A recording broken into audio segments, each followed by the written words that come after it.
Beware, everybody. A spiritual narc might be coming to your town. 5 ways to recognize a spiritual narc. Let's get it.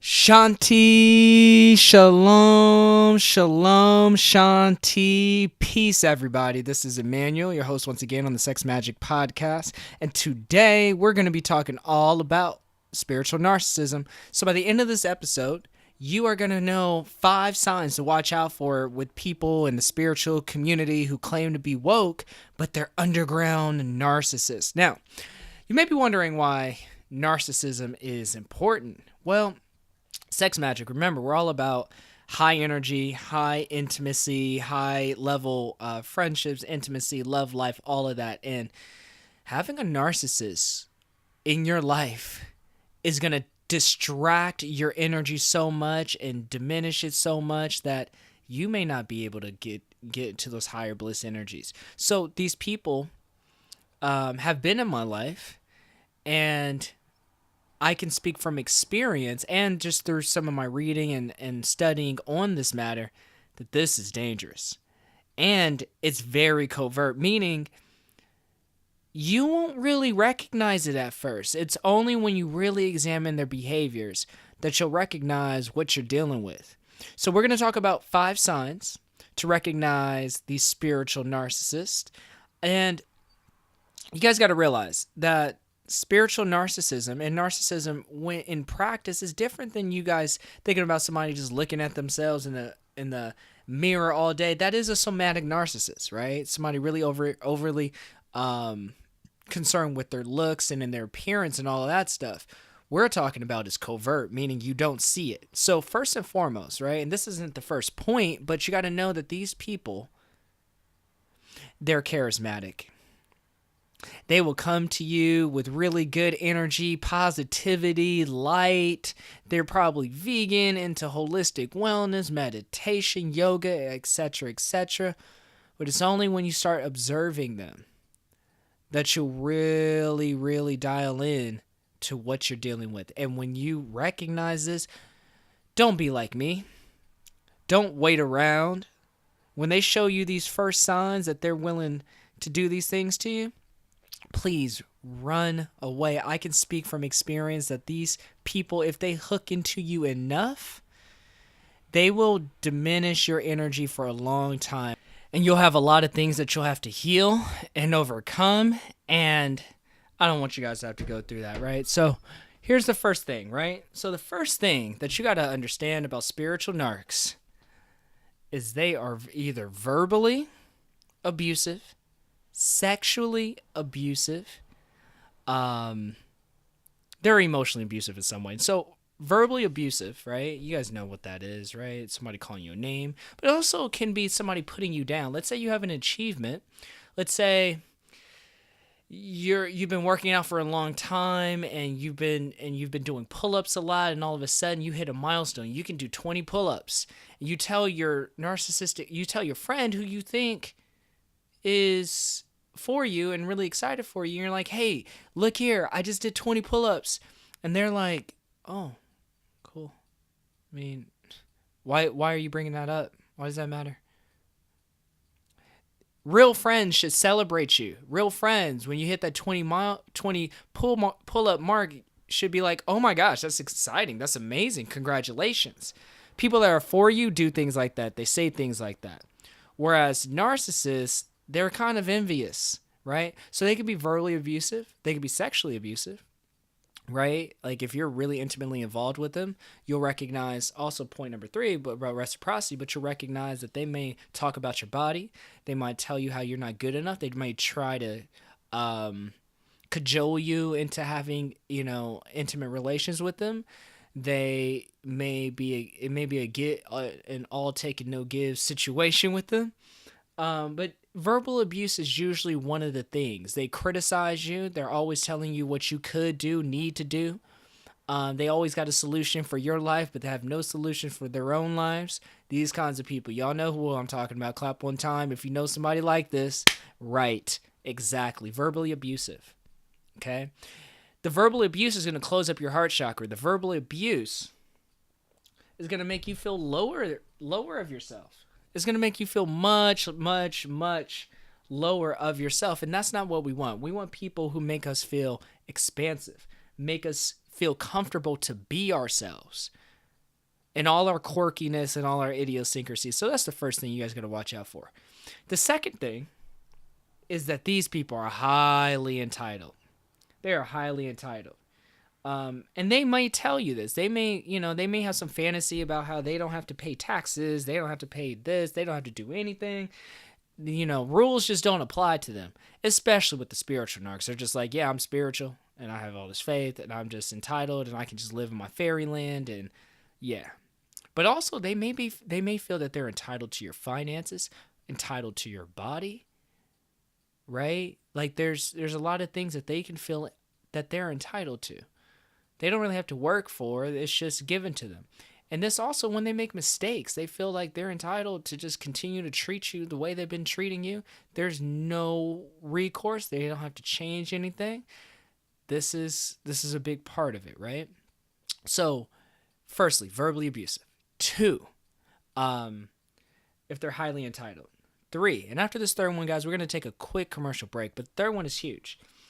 They don't believe in apologizing. They don't hold themselves accountable for their actions.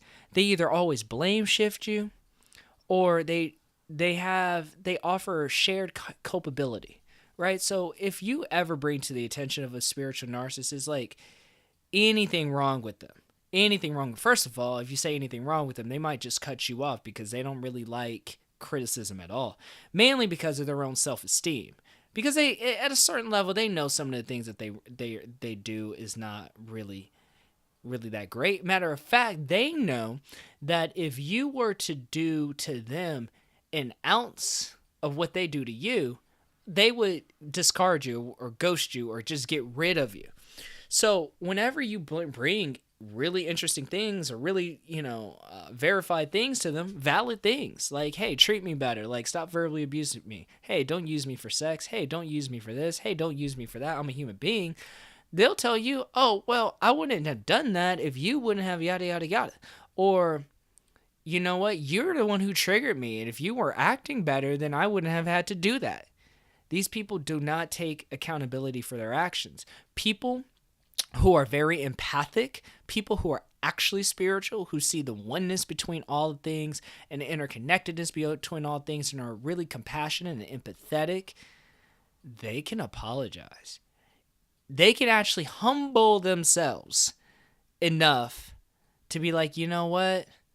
Yeah, I mean, I kind of see what you're saying. You know what? I apologize. Because at the root of people who are empathic are people who believe in repentance, who are people who believe in the restoration of the balance of the energy, right? So when people don't apologize and they blame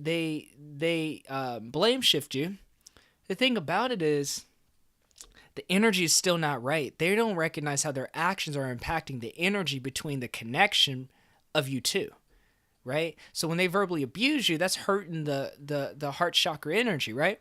It's hurting your ability to go into bliss energies if this is a romantic partner. And you're bringing them to attention like, hey, man, like, you're verbally abusing me. Stop it. You stop it. Please stop it. And they're like, well, you know what? If you would have did the dishes the way that I wanted them done, then I wouldn't have to do that to you.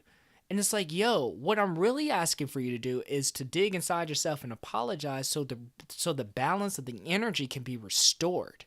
That's why you're complaining, because you want the balance to be restored, right? If it can also happen in the throat chakra. Like, they don't fulfill on their promise, or they don't do what they said they were going to do, or they lie to you. And you're like, yo, don't lie to me. Yo, just do what you're going to say. Do what you said you were going to do. And you bring that up to them as from a place of wanting to seek balance and harmony with them. And they don't see that. They just say, well, you know what? Why are you even coming at me like that? Like, can you come at me in a better way? They're just going to completely use their word magic to shift the conversation to a point that's more in their favor, okay? So we're going to take a quick commercial break, guys. I will be right back with step number 4, which is all about reciprocity. Let's get it. Hey y'all, just a short little intermission. If you've received some value from this video, go hit the like button. If it's your first time here, go ahead and subscribe and leave a comment in the comment section. I'll definitely send you an introductory message. Just say, I've subscribed, and I'm going to personally welcome you to the channel. Also, if you're a return listener, hey, what's up? You're an ascender. You are the MVP of this channel.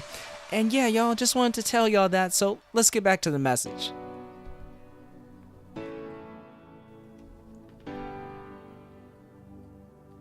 If you ain't we back. So number 4, just getting into it, everybody, is reciprocity. Oh, this is the biggest one. So you guys got to understand that these people, above everything, they want to be big, they want to be seen, they want access to things, and they will use you to get that access. And so whatever you have for them, whether they're targeting sex, whether they're targeting to have a more popular group of friends, whatever they need, whatever mask they need to wear, whatever things they need to say, they will do. But best believe that these people's reciprocity, their ability to give, is very minimal. Even in an intimate relationship, they'll give for like a month. They'll massage you, they'll kiss you, they'll do, they might buy you some stuff. But you'll see in the devaluation phase, as you begin to seem a little more human to them, they just close up, and you start realizing how much of your energy you're using. You start to realize that this is not equal exchange at all, that you're putting in so much effort, so much love, so much time, and it's not being reciprocated at all. And even when you bring this to these people's attention, they know it, but they don't care. They don't care at all. And so the biggest thing about these situationships, relationships, friendships with the spiritual narc, you got to know that they are going to do the bare minimum to get exactly what they need. All they want is favor with you, so they can extract your talent or your resources or whatever they're looking, or your social connections. That's all they want. They just want to be in the group, in the now, right? So pay attention to your relationships in general. Like, are you giving too much and not receiving any? If so, like, what's that about? Check that, okay? And especially if there's some of these other things, then yeah, you might have a spiritual narc on your hand. Lastly, guys, examine their productivity and who they show up to be online. So the first part of this is, you got to know that these spiritual narcs, right? They have these dreams and visions of oneness, of these really almost misguided views about ascension and enlightenment and all these other things. And you'll realize when you speak to them that they utter some real Newtonian dream at you that sounds good on paper, but when you really start asking them secondary and tertiary questions about what they say they're about, they have no answer. When you actually ask them about the skill sets that they have no answer. A lot of times when you ask them what kind of progress that you've made, they have some bullshit answer. So what you realize is that, especially if you're around this person in a relationship or a friendship, you realize that they talk a big game. They know how to talk to get you in, because they just need to say something that sounds lightweight, intelligible, to get you to buy into them. But one of the things you'll realize is that once you're in, or once they're in rather, they don't make no progress towards what they said that they were about. Like none. They're actually super not aligned with themselves and their desires, and they just have no skills. They have nothing. You realize that these people are highly unproductive and highly random, and they usually don't like responsibility. They don't like being in charge for anything, because at the end of the day, they don't want to be on the hook for anything. Because if they're on the hook for anything, oh Lord, that's too much pressure. I got to back up. I'm not ready for this. I mean, now this isn't every narc, but this is a lot of them. Especially because a lot of them believe, oh, well, if I get all those bliss and I meditate and I do yoga, my life's just going to be easier and I could just be on the beach all day. That's not how it works a lot of the times, guys. So That's part of it. And the second thing is, look, these people are on social media. They're popular. They're posting all their pictures about yoga and meditation and this and that. The truth of the matter is, guys, like Public Enemy says, don't believe the hype. Hey, don't believe the hype. Flavor Flav don't believe the hype, y'all. Don't believe that hype. It's just hype. These people have some of the lowest self-esteem on the planet. They just want you to believe that they are this image of some whole, caring, altruistic, enlightened being. You meet these people, they are cunning, callous, calculated, really deceivers, extractors, users, abusers, manipulators. They will diminish your self-esteem. They will callously throw you in the trash and get rid of you after you've given them exactly what they want. What kind of connection and friendship and light is that? There's no light. There's no light in that. None. So what you guys see is that when we talk about energy, when we talk about a high vibrational person, that doesn't mean that, you don't have to be a meditator to be high vibrational. Hell, like, you don't have to do a lot of this stuff to be high vibrational. It comes, like I said, first and foremost within yourself and within your mind. You can love yourself, right? Like, I recommend loving yourself, letting go of fear, doing all that stuff. But the danger is that people on this path, they love themselves to the nth degree, where they don't see that they aren't the end path. Right? Loving themselves is a gateway so that they can discern how best that they can serve and how connected they are. You don't use all of this just for your own personal self-worth, self-gain, and the puffing up of your own ego and how great you are. You are nothing. You are nothing without the connection to source and spirit. You are nothing.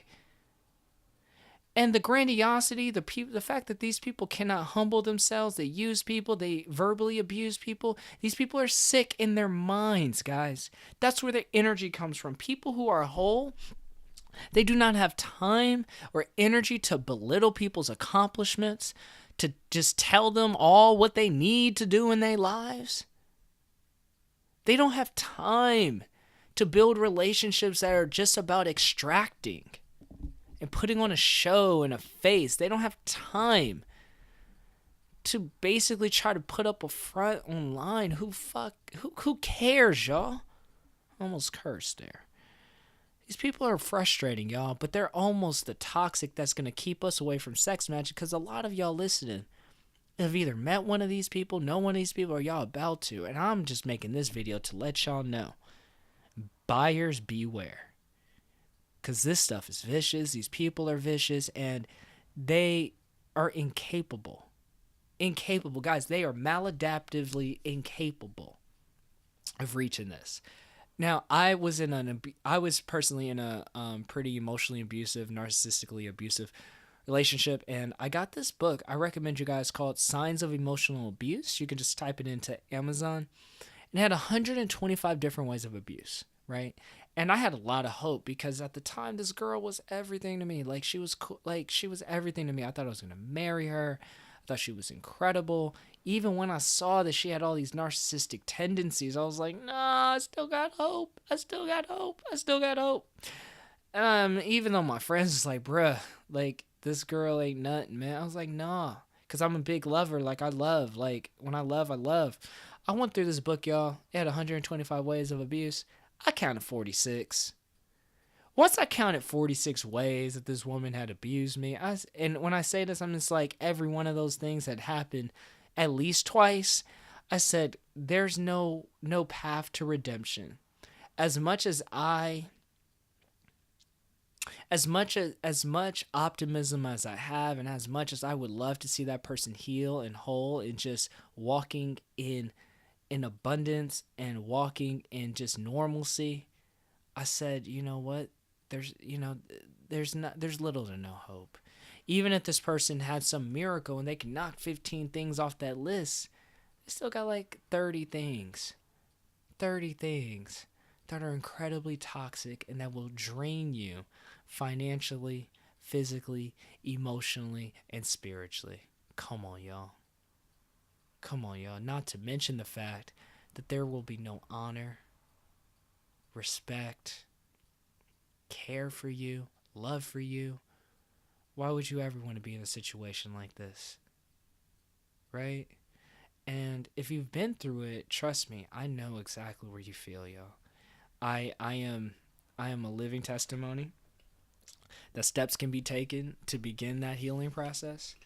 And I would say that it takes more than time. It's not really time, it's moving on. How can you move on? How can you continue to live your life, right? For instance, me making this episode is a part of my healing. Because I know that, almost making this video puts me in a great place to know that I can never go back. That I can close that door in case this person decides to call or hoover or email or do something like that, in case some of their friends find out about this. I know that I'm safe. I know what I experienced, and I know the love that I gave. You know what I mean? I know it was high vibe love. Nothing was ever done maliciously. And I told this person what I thought of them. I told them that they were a malignant narcissist, which I shouldn't have done, but hey, whatever. Anyways, guys, this episode, I'm just going to pray us out real quick. Father, if any of the listeners right now have gone through this, touch their heart and their soul right now in this moment, I call upon you. For all the listeners that listen to this podcast, I just pray that you put a vessel of your protection over them, that they, in their mind and their heart, just synchronize in discernment on individuals that are not capable of expanding their energy field. We don't need the lessons, Lord, for price has already been paid. And we just want to walk into the fullness of ourselves and our love expression here on this earth and this planet. May you just guide us, lead us, teach us, help us discern as we walk this path to harmony with you. Amen. So, y'all, you guys know the deal. If you enjoyed this episode, like, comment, and subscribe. Share this with a friend if you know they've been in an emotionally abusive relationship or a narcissistic abusive relationship. And yeah, y'all, I catch you later. Peace.